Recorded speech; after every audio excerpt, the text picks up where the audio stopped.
हमारे साथ खास मेहमान जुड़ रहे हैं संजीव वर्मा, प्रवक्ता भारतीय जनता पार्टी, अलका लांबा, प्रवक्ता कांग्रेस, मनोजीत मंडल, राजनीतिक विश्लेषक, तृणमूल कांग्रेस समर्थक, शिवम त्यागी, राजनीतिक विश्लेषक लेकिन उनका झुकाव दक्षिणपंथी है। आप जानते हैं विजय सरदाना इकोनॉमिस्ट हैं, हमारे साथ इस चर्चा का हिस्सा हो रहे हैं। आप सभी का स्वागत है। और सबसे पहले तो मैं जरा इसे अलका जी से समझ लूं कि अलका जी, लोग ये भी कह रहे हैं कि ठीक है क्या कर रही है सरकार वो तो सवालों में है ही, लेकिन क्या उस इंटेंसिटी के साथ विपक्ष इस मुद्दे को उठा पा रहा है क्या?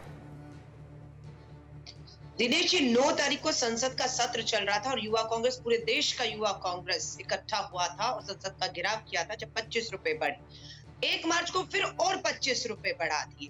कांग्रेस पूरी तरह से सड़कों पर है। राहुल गांधी जी और प्रियंका गांधी जी और बड़े नेता इसे बात को उठा रहे हैं, खासतौर से चुनावी राज्यों में। और अहम हो जाता है इन्हें ये बताना कि आप हमारे वोट को हल्के में मत लीजिए। आप जुमलों से, आपने कहा था बहुत हुई महंगाई की मार, अब की बार मोदी सरकार, वो मोदी सरकार केंद्र में एक के बाद एक मार रही है।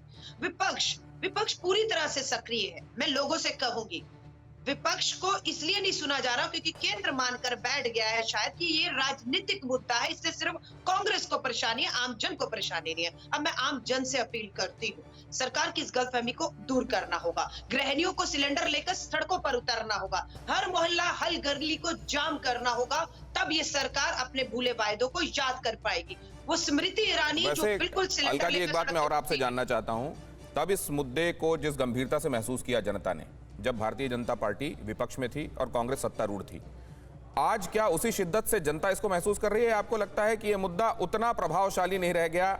वो जो धार्मिक पहचान का मुद्दा है वो सेंटर स्टेज में है। बहुत संक्षिप्त जवाब चाहूंगा इसका मैं। बिल्कुल आप ठीक कह रहे हैं। मुद्दों से ध्यान भटकाना, जैसे योगी आदित्यनाथ जी आपने बताया बंगाल में लव जहाद और ये बिल्कुल मुद्दे से भटकाएंगे और लोगों को फर्क नहीं पड़ना। बढ़ाइए थोड़े और दाम, फिर देखिएगा ये जनता आपकी सत्ता ना नीचे ले आई, सड़कों पर आ जाएगी। आज फिर दोष कहेंगे कि कांग्रेस ने भड़काया है, जैसे किसानों को भड़काया हुआ है। जी अलका जी, आप समझ रहे हैं, बेहतर है समय रहते हैं अपनी जिम्मेदारी समझे और ये दाम कम करके लोगों को राहत दे। अलका लांबा कह रही हैं कि मुद्दों से, असल मुद्दों से भटकाया जा रहा है, लेकिन क्या ये जनता का असल मुद्दा नहीं रह गया?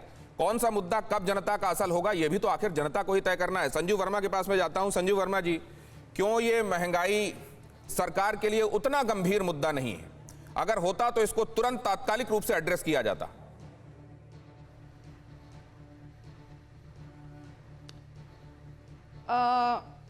दिनेश जी, मैं कुछ तथ्य आपके दर्शकों के सामने रखना चाहती हूं।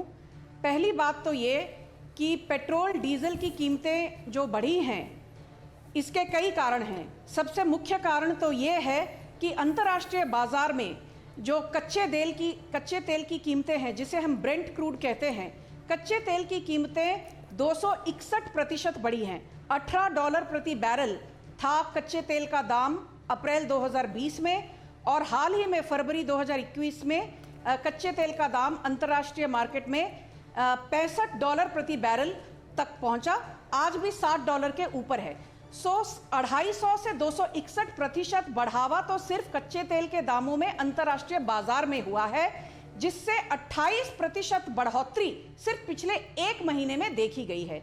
अभी ये आप भी जानते हैं दिनेश जी कि भारत में हमारे जो तेल के दाम हैं वो एक तो अंतर्राष्ट्रीय मार्केट से लिंक्ड है, क्योंकि 83% जो कच्चा तेल है। संजू जी, ये आप रख सकती हैं, जनता के सामने तथ्य रख सकती हैं। परवाह देश की, सोमवार से शुक्रवार रात 10 बजे TV9 भारतवर्ष पर।